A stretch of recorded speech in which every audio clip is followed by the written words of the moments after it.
Busque su Biblia en Filipenses capítulo 2 y vamos a leer los versos del 1 al 2. Y voy a leer la traducción del lenguaje actual. Si lo tiene, cuando lo tenga me da una sonrisa y ese va a ser su señal. Me pela los dientes ahí. ¿Está bien? Así que no los veo. Ok. Filipenses 2, del 1 al 2, y lo voy a leer en traducción lenguaje actual.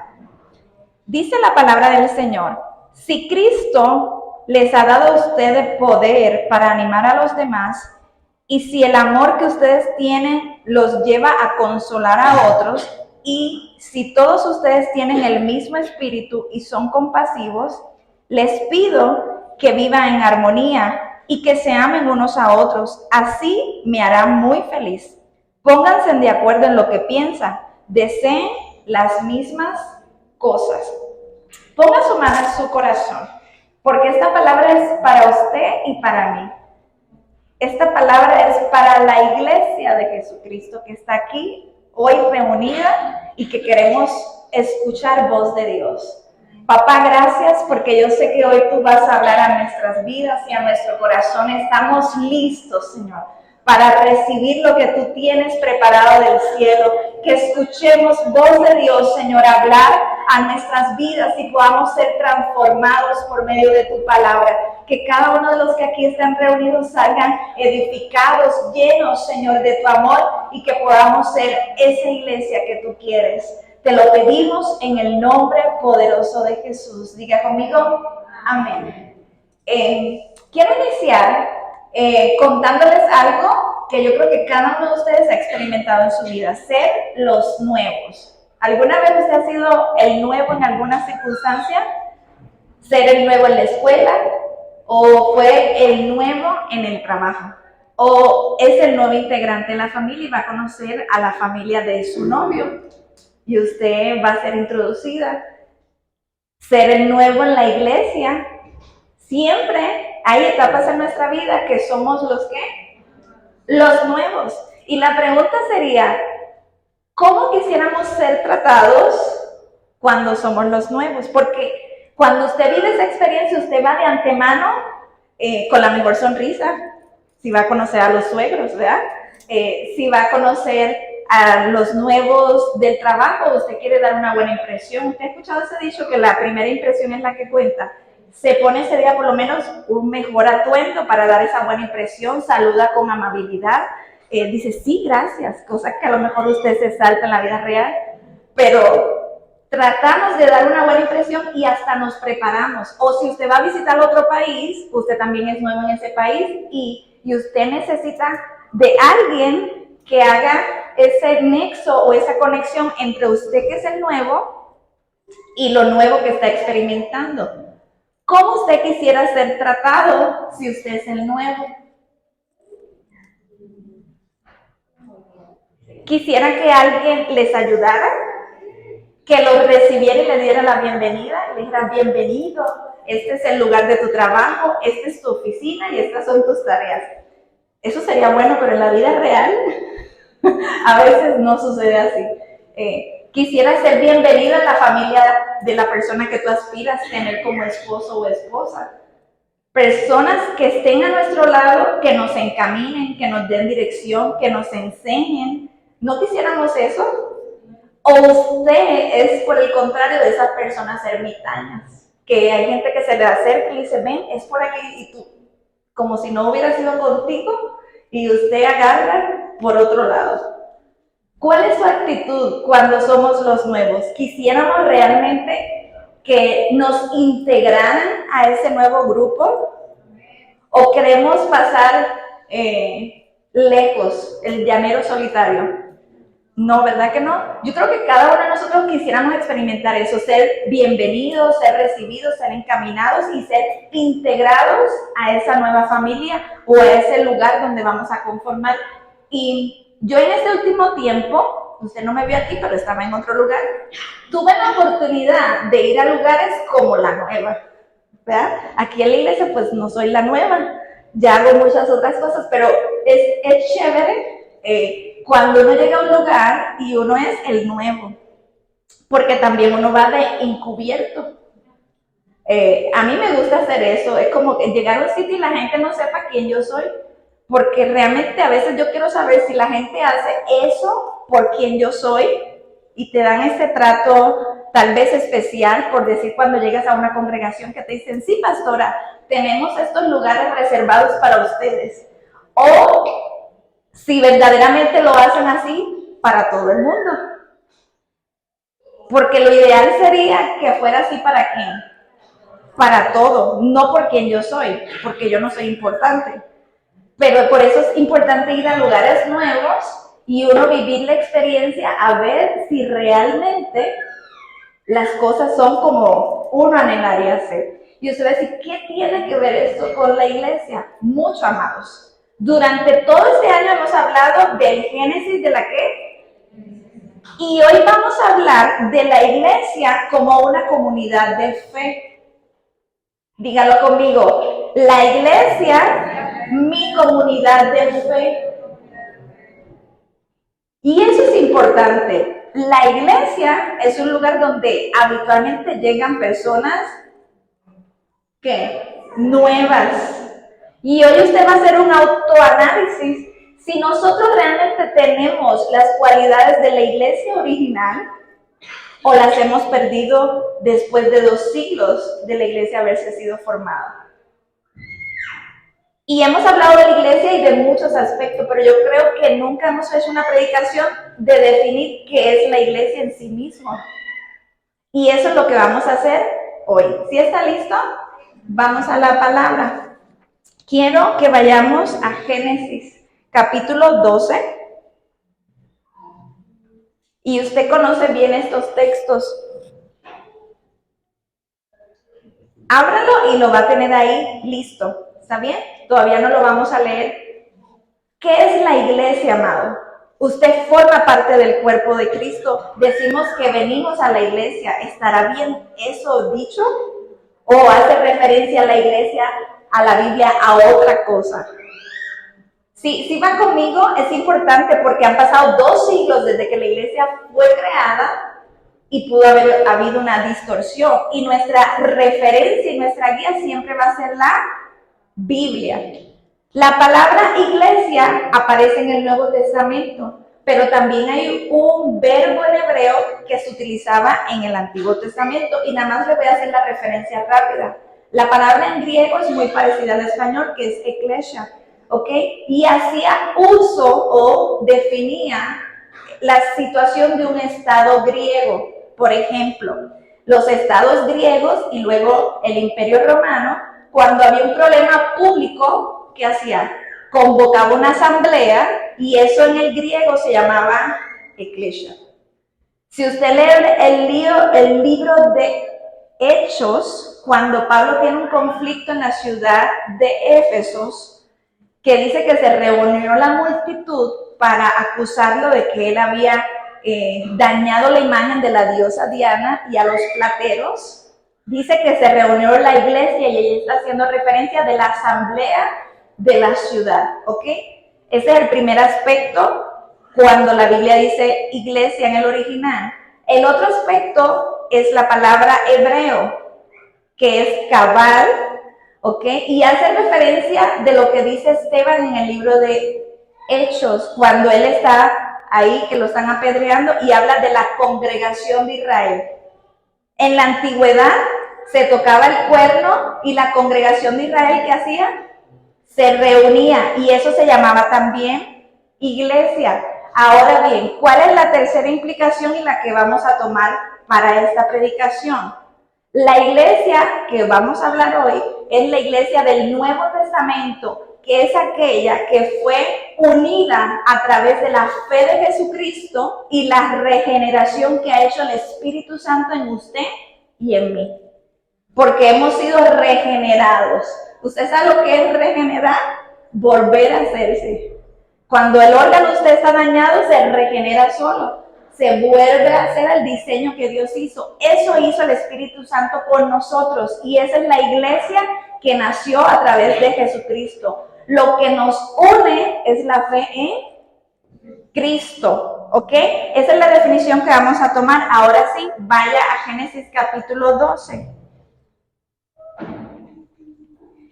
Y estamos hablando de la iglesia como comunidad, como una familia extendida. ¿Sí lo tiene? Dice Génesis 12, del 1 al 2, estoy en traducción viviente. El Señor le había dicho a Abraham, deja tu patria y a tus parientes y a la familia de tu padre y vete a la tierra que yo te mostraré. Haré de ti una gran nación, te bendeciré y te haré famoso y serás una bendición para otros. Y usted dice, pastora, ¿qué tiene que ver eso con la iglesia? Le voy a explicar. Vaya conmigo despacio. Imagínese, el corazón de Dios desde el Génesis era formar una iglesia. Y le voy a explicar cómo. Abraham vivía en su ciudad y él recibió un llamado, ¿cierto? ¿De parte de quién? Usted y yo hemos recibido un llamado, igual que Abraham. Y nos dijo el Señor, deja las cosas que hacías antes. Deja tu vida de pecado, sal del lugar que frecuentas con tus amigos y la vida que llevas. Y eso es exactamente lo que hizo Dios con Abraham. Le dijo, sal de ese lugar, sal de los parientes que tienes a tu alrededor y vuelve al lugar donde yo quiero llevarte. Y lo dejó prácticamente como solo, aunque la Biblia dice que él salió con su padre Taré y salió con su sobrino Lot, pero en el proceso, usted lo ha leído bien, Dios se llevó a Taré y tuvo que separarse Abraham de Lot. A veces las separaciones son necesarias por causa del crecimiento, porque dice que los pastores de Abraham y de Lot se peleaban porque estaban creciendo. Usted no se sorprenda, amado, a veces esas cosas suceden en las congregaciones también. No, sí lo platicaba. Dice ahí que Abraham recibió un llamado de parte de Dios y le dijo, deja todo lo que te limita y vas a caminar solo. Pero el plan de Dios perpetuo no es que Abraham caminara solo, amados. ¿Cuál fue la promesa de Dios sobre Abraham?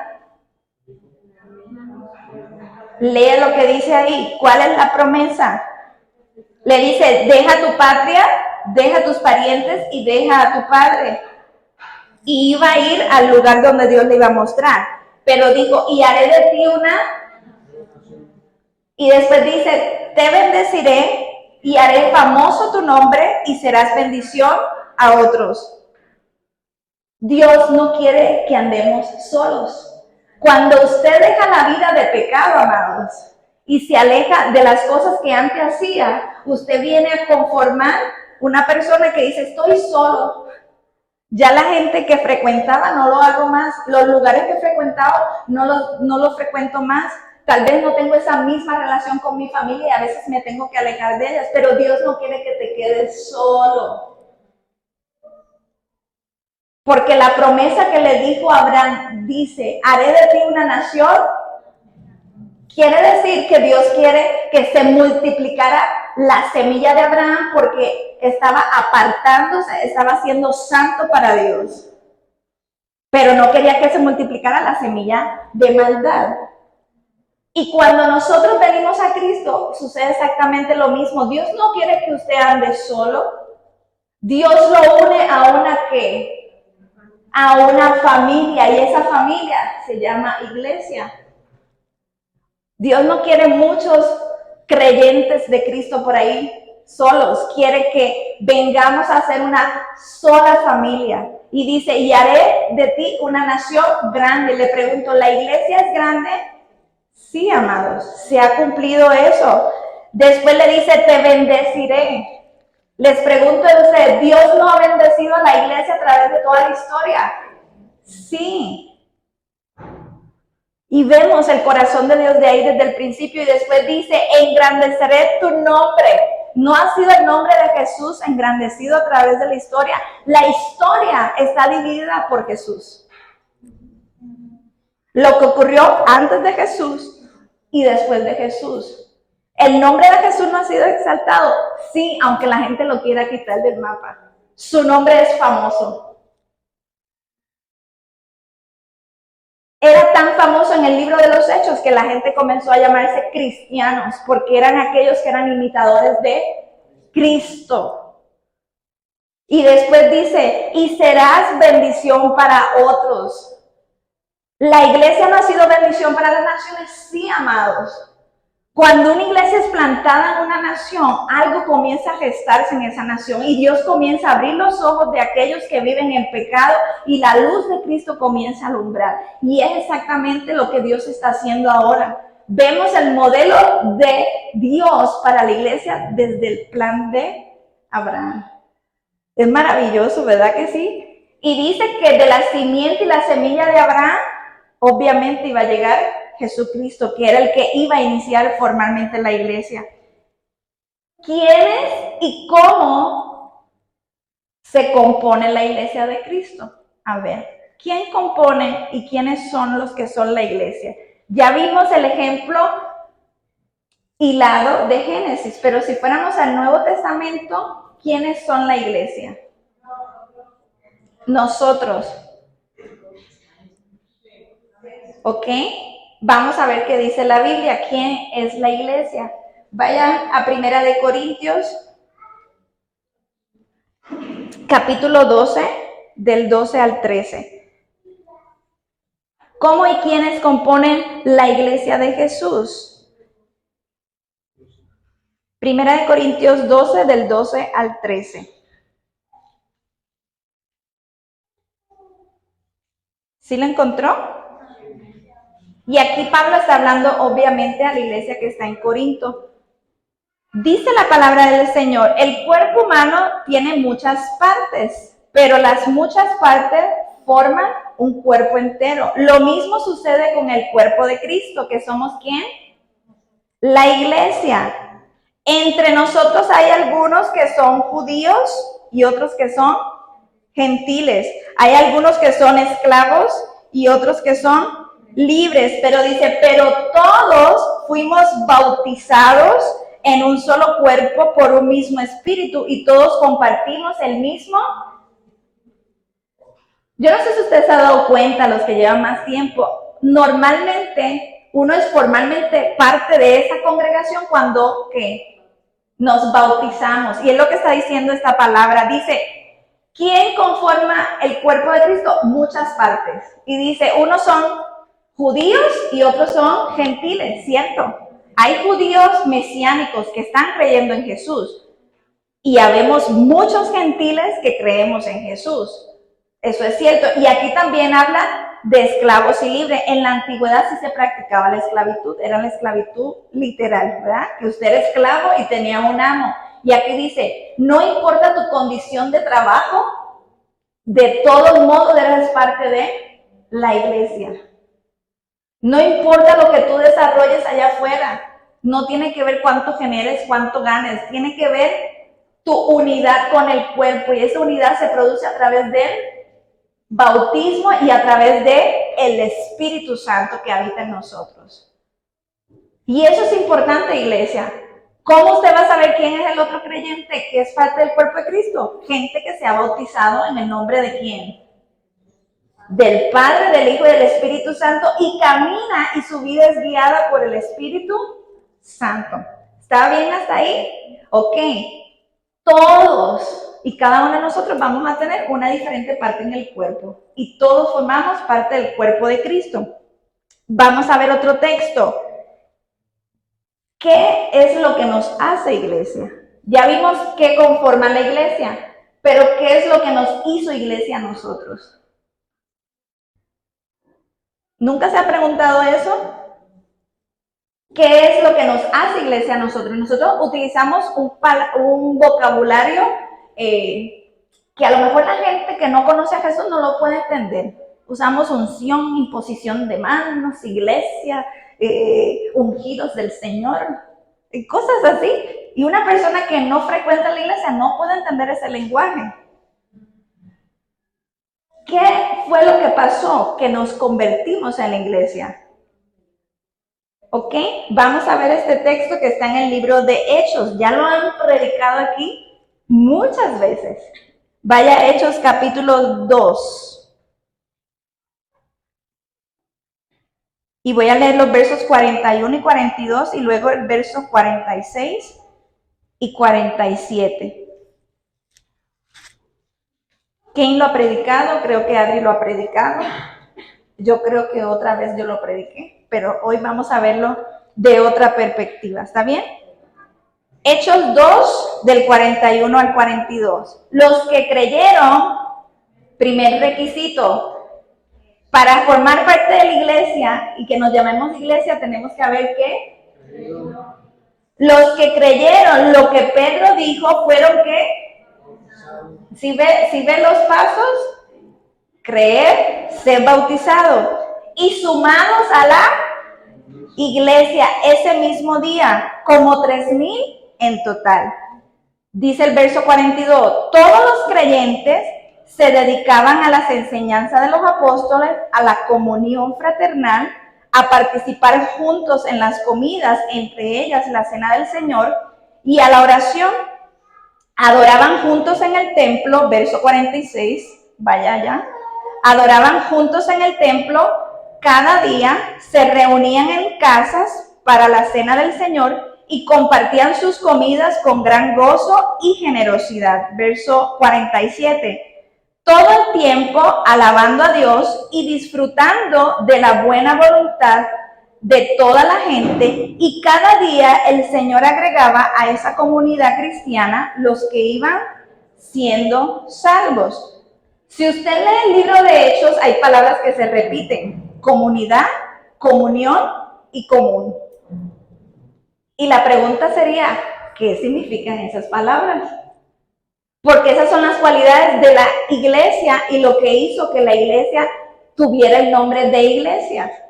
Y quiero que nos detengamos ahí. Usted ha escuchado esto tal vez más de 10 veces. La famosa palabra koinonia. ¿Sí la ha escuchado? Y es una palabra en griego que la utilizamos nosotros los cristianos como si fuera una palabra en español.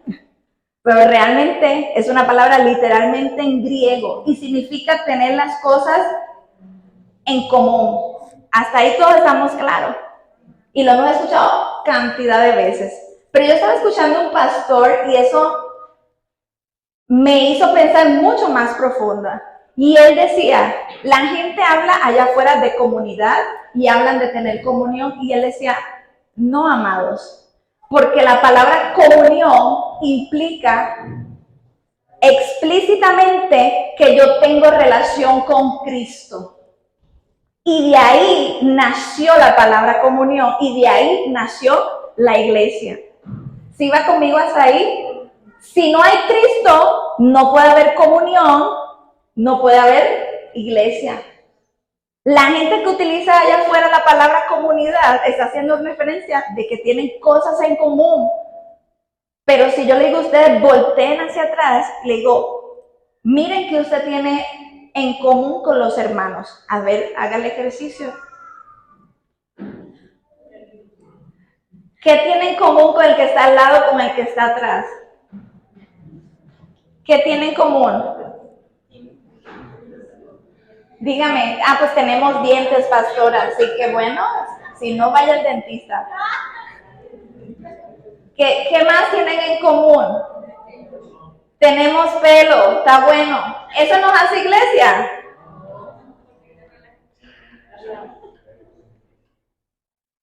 Amados, la Biblia dice que tenían todo en común.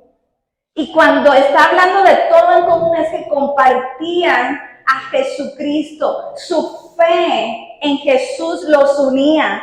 Nosotros somos iglesia porque compartimos a quién. Eso es lo que nos hace iglesia. No es porque yo me parezca, porque tengo los dientes blancos igual que el hermano, porque nos sentamos en el mismo lugar en este templo, porque nos reunimos aquí los domingos. No. Somos iglesia porque compartimos la fe, y lo acabamos de leer, dice, y los que creyeron a lo que Pedro les habló, fueron bautizados y fueron unidos a la iglesia.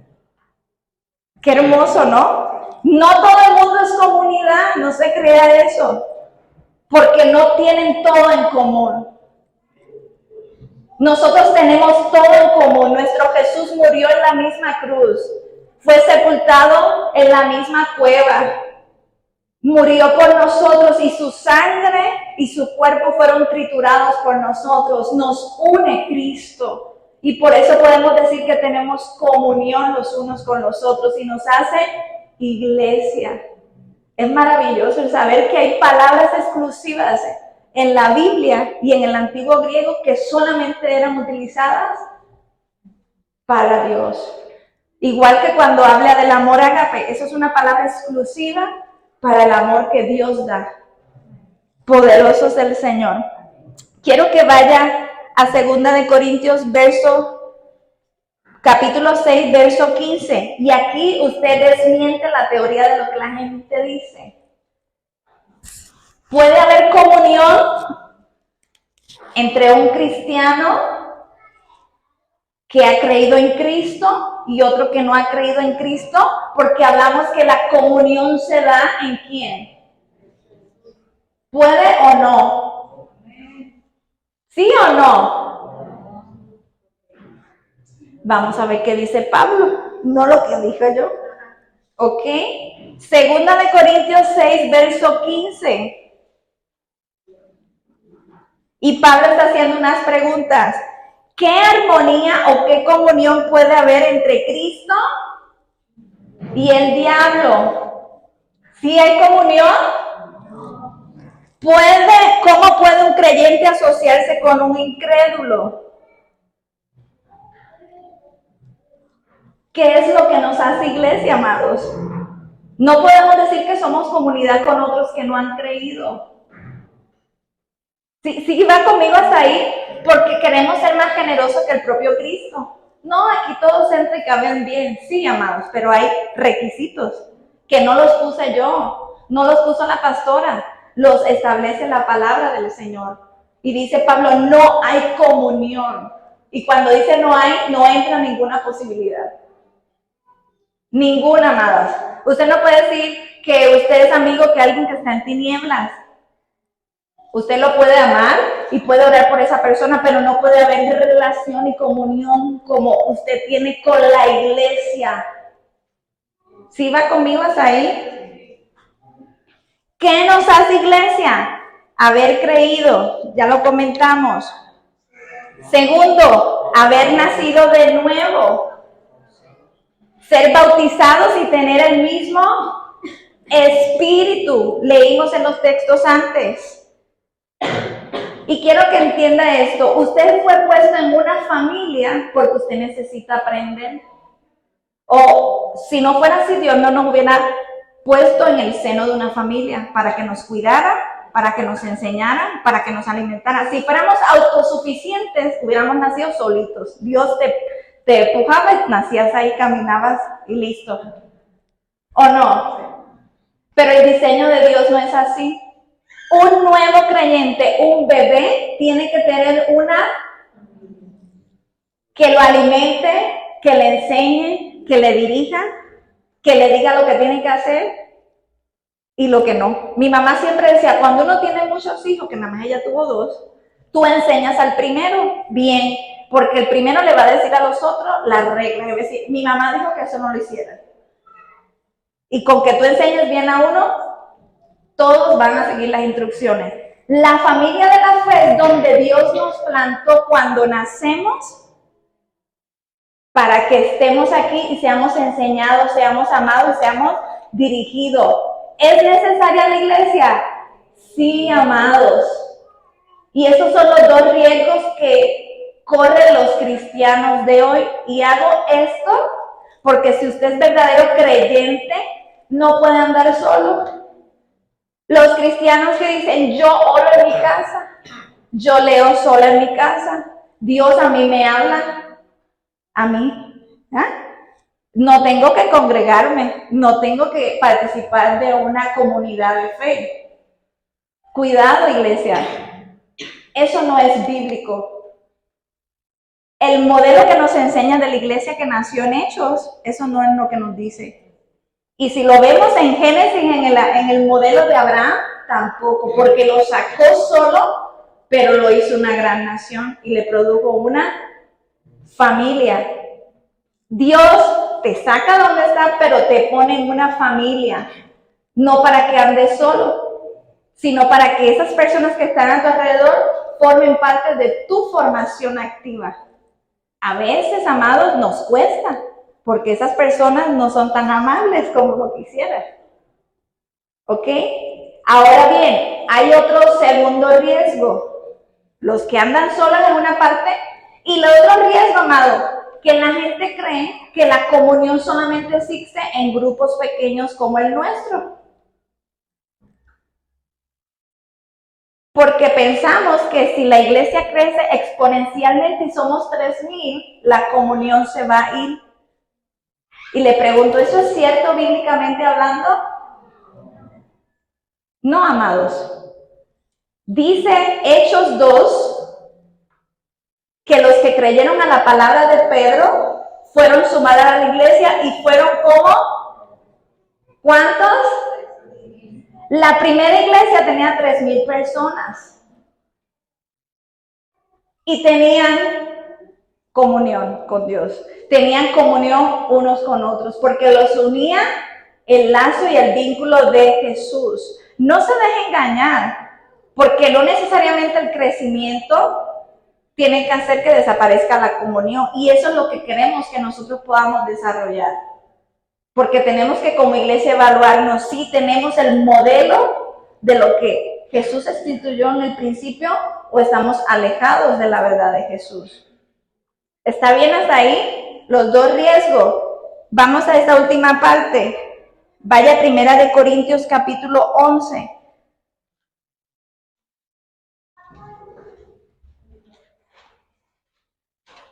Versos 20 al 21 y luego versos del 27 al 29. Y quiero que entienda esto. Cuando usted se bautiza, normalmente forma parte de la comunidad que llamamos iglesia, y usted puede ser partícipe de lo que nosotros llamamos la Cena del Señor, porque la Cena del Señor representa un recordatorio a los que hemos creído del sacrificio de Cristo. Y vamos a ver lo que Pablo dice a la iglesia en Corinto. ¿Sí lo tiene? Este es el mismo capítulo que yo leo y que leemos en la Cena del Señor, pero esto es lo que va antes, amados, y es horroroso, así que no se vaya a espantar, ¿está bien? Vamos a leer lo que Pablo le dice a la iglesia en Corinto. Dice, cuando ustedes se reúnen, la verdad no les interesa la Cena del Señor, pues algunos se apresuran a comer su propia comida y no la comparten con los demás. Como resultado, algunos se quedan con hambre mientras otros se emborrachan, con todas las letras mayúsculas ahí. Verso 27. Y esto es una advertencia que Pablo hace. Luego en el entremedio está lo que leemos en la Cena del Señor. Y esto es una advertencia que Pablo hace. Por lo tanto, cualquiera que coma este pan o beba de esta copa del Señor en forma indigna es culpable de pecar contra el cuerpo y la sangre del Señor. Por esta razón, cada uno debería examinarse a sí mismo antes de comer el pan y beber de la copa. Verso 29. Pues si alguno come el pan y bebe de la copa sin honrar el cuerpo de Cristo, come y bebe el juicio de Dios sobre sí. Y aún ahí añade Pablo en el texto que sigue, que por eso hay mucha gente que está muerta para ese tiempo. Y quiero que entienda esto. Pablo escribió esta carta aproximadamente en el año 54 después de Jesús. Y Jesús murió entre el 30 y el 33. Los calendarios nunca se ponen de acuerdo. Quiere decir que habían pasado aproximadamente de 20 a 24 años cuando Pablo escribe esta carta. Imagínense, amado, 24 años desde que Jesús conformó la iglesia y ya la iglesia tenía signos de que estaba deformada. ¿Cuántos años? Máximo 24. Le pregunto yo, estamos en el 2023. ¿Usted cree que tenemos la esencia de lo que Jesús plantó? Y eso es lo que debemos rescatar, porque de eso es lo que nos está hablando Dios hoy a la iglesia. Pablo está criticando a la iglesia en Corinto, y cuando usted lee la primera carta, es una carta que él escribe en respuesta a unas preguntas que le hacen. Y habla de personas que están casadas con su madrastra, problemas que tienen sexuales, disciplina, y habla de la cena del Señor. Y la cena del Señor, leímos en Hechos, que era algo que la iglesia tenía en común, y dice, y perseveraban en ello. Y la palabra perseverar significa adherirse, o sea que usted está arraigado a eso. Era algo que practicaban, y decía que lo tenían todo en común. Vendieron propiedades, compartieron todas las cosas. Y aquí Pablo está haciendo una crítica a la iglesia y le está diciendo, ustedes se reúnen y su motivación de reunión no es honrar ni la cena ni a Jesucristo. Porque la cena representaba a Jesús, ¿o no? Y después dice, y después de eso vienen y traen su propia comida, haciendo referencia de que dentro de la iglesia había gente pobre y había gente que tenía dinero. Traen su comida, se la comen toda y a los pobres no les dan nada. Les pregunto, ¿se parece eso a la iglesia primitiva? ¿O a la iglesia que se formó 20 años atrás? No, porque dice que compartían todas las cosas y a los que no tenían se les daba. ¿Sí va conmigo hasta ahí? Y después Pablo termina diciendo que deberíamos enfocarnos y honrar a Cristo. Y yo esta semana platicaba con personas que sirven aquí en la iglesia y me decían, pastora, fui a los baños y encontré una copita de la cena del Señor tirada a la basura. Y me dolió tanto en mi corazón. ¿Y por qué les digo eso, iglesia? Una copita no es el cuerpo de Cristo. Pero ¿a qué voy con esto? ¿Qué hacemos nosotros cuando venimos a la iglesia? Cuando venimos y nos reunimos con nosotros, ¿estamos honrando a Dios en todo? Porque, ¿sabe? Eso que usted aventó, pudo haberlo juntado y dárselo a los que sirven en esa área. Porque es una forma de honrar al Señor en esa área. Porque eso nos une al cuerpo de Cristo y es una forma de decir, yo cuido y tengo celo por las cosas que Dios ha establecido en la iglesia. Yo no sé si usted me está entendiendo, pero nosotros, la iglesia del siglo XXI, nos pareceremos a la iglesia que Jesús formó, amados. ¿Qué hacemos cuando venimos a la iglesia? Saludamos al que tenemos atrás, al que tenemos adelante, al nuevo lo dirigimos y le decimos, ven, siéntate aquí. Hablamos, somos pocos.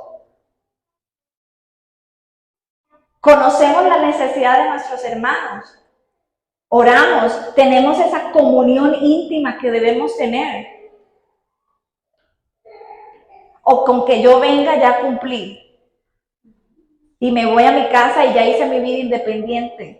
Aunque estoy en grupo, como los que hacen presentaciones orales grupales y son el héroe solo, ¿verdad? No, amados. Quiero que entienda y hile todo esto. Dios nos puso aquí para que seamos una comunidad de fe, para que yo me preocupe por ella, para que yo me preocupe por Mari, para que ellos oren por mí, para que yo pueda sentirme abrazada. ¿Sabe algo? Yo he andado sola durante casi 5 años y medio y los que me han abrazado y han sido mi familia son la iglesia. Y eso lo debemos entender, porque no soy yo, porque sea la pastora, es porque así puede venir toda la gente a este lugar y nosotros debemos abrazar y debemos incluir a la gente. Dijimos al principio, todos hemos pasado por el proceso de ser los nuevos. ¿Qué hacemos con ellos? ¿Realmente los cuidamos y los amamos como Jesús lo hubiera hecho? Como lo hizo la iglesia primitiva. Voy a ayudarte. Vas a vencer esos temores. Jesús está contigo. Nos une la fe, la pasión y el amor por Jesucristo. Hemos creído en el mismo Dios. ¿O somos una iglesia de domingo y que cada quien hace su vida?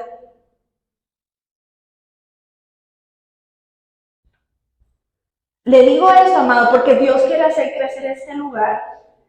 Y nosotros tenemos que tener las cualidades de la iglesia original.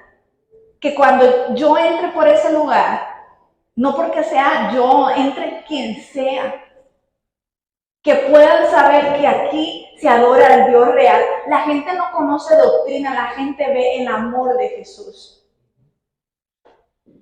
Porque dice, y se amaban y eran conocidos en la ciudad. Y tenemos que tener esas cualidades, iglesia. Usted no es el llanero solitario, usted forma parte de un cuerpo.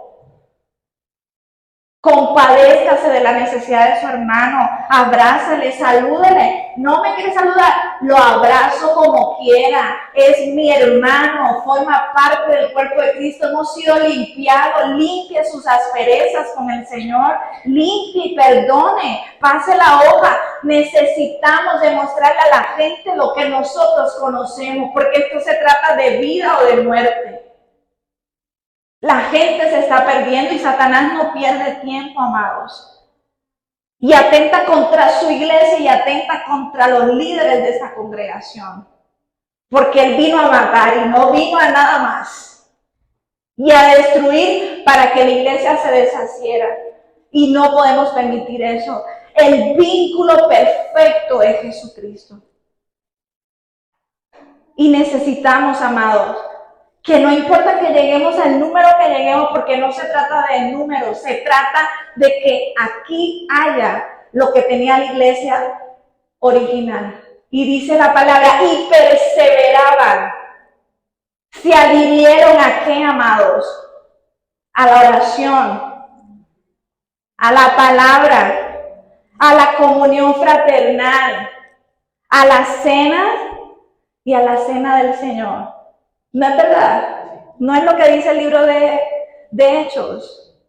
Que hoy usted y yo podamos adherirnos a Cristo y podamos decir, Señor, haz que lo que tú hiciste en el principio, en el génesis de la iglesia, vuelva a tu iglesia hoy. Que podamos ser ese testimonio de amor a otros. El amor transforma todas las cosas. Y Jesús dio la vida por los demás también. No seamos egoístas. Porque la gente piensa, pues al cabo ya yo me salvé. Ajá. Y los millones que aún no, perdidos, amados. Pero somos egoístas. Yo quiero que hoy nos pongamos de pie y que podamos salir todos del lugar donde estamos. Y hoy vamos a hacer 2 oraciones enfáticas. 1, todos van a pasar aquí y se van a tomar de las manos y vamos a orar para que Dios ponga en nosotros, amados, eso que tenía la iglesia primitiva, que eso lo hizo el Espíritu Santo por el que era el que gobernaba la iglesia, ¿o no? Los unía el mismo Espíritu. Y hoy tenemos el mismo Espíritu de Jesús también. No ha cambiado. Lo que hemos cambiado hemos sido nosotros, que hemos dado prioridad a cosas que no pertenecen a Dios. Y la segunda oración que vamos a hacer es por los líderes de este lugar, amados. ¿Sí lo puedo compartir, María? Mari soñó sábado para domingo, pero yo soñé, de viernes para sábado, y yo lo soñé de ayer para hoy. Mari no me lo compartió, ahorita lo coincidimos, pero se lo comparto. El viernes los que estuvieron aquí en la oración, yo hice una oración final, y oramos para que la gente fuera librada de la muerte y librados de las manos de Satanás. Y yo soñé ayer que hubo 2 atentados contra mi vida de muerte. Literal. Y Mari me lo estaba platicando, yo no lo sabía. ¿Y por qué le digo esto? Yo estaba tranquila porque dije, fueron atentados y yo salí quemada de la situación, pero Dios no dice las cosas solamente una vez. Cuando Dios habla 2 veces, porque Dios ha hablado a la iglesia. Y no es coincidencia, y había otros testigos que estaban ahí. Les digo esto, amado, tenemos que perseverar en la oración porque los planes de Dios son más fuertes y no hay nada que detenga la obra de Dios en la tierra. Dice Pablo, nada nos podrá separar del amor de Dios, ni lo alto ni lo bajo. ¿Ok? Ni lo presente ni lo porvenir, ni la vida ni la muerte, nada nos separará. Quien esté o quien no esté, amado, la iglesia tiene que continuar y usted debe orar por sus líderes, por las autoridades, por la gente que Dios ha puesto al frente para que Dios guarde su vida, porque dice la Biblia que Satanás golpea a los pastores para que las ovejas se... Necesitamos orar y cuidar al rebaño de Dios. Somos la iglesia, somos sus hijos y necesitamos tomarnos de la mano, retomar la enseñanza que Dios ha puesto en la iglesia desde el principio. Y hablo del principio del génesis de la iglesia y vivir eso, amado. Que nos apasione orar por Dios, que nos apasionen las almas, que nos apasione tener un mismo corazón con mi hermano, que me apasione lo que le sucede a los demás. Necesitamos eso, iglesia. Pónganse de pie, le voy a pedir a los de alabanza que vayan a su lugar, de aquí atrás, y vamos a entonar este último canto mientras todos vamos a estar orando. Somos su iglesia, somos sus hijos, somos una comunidad.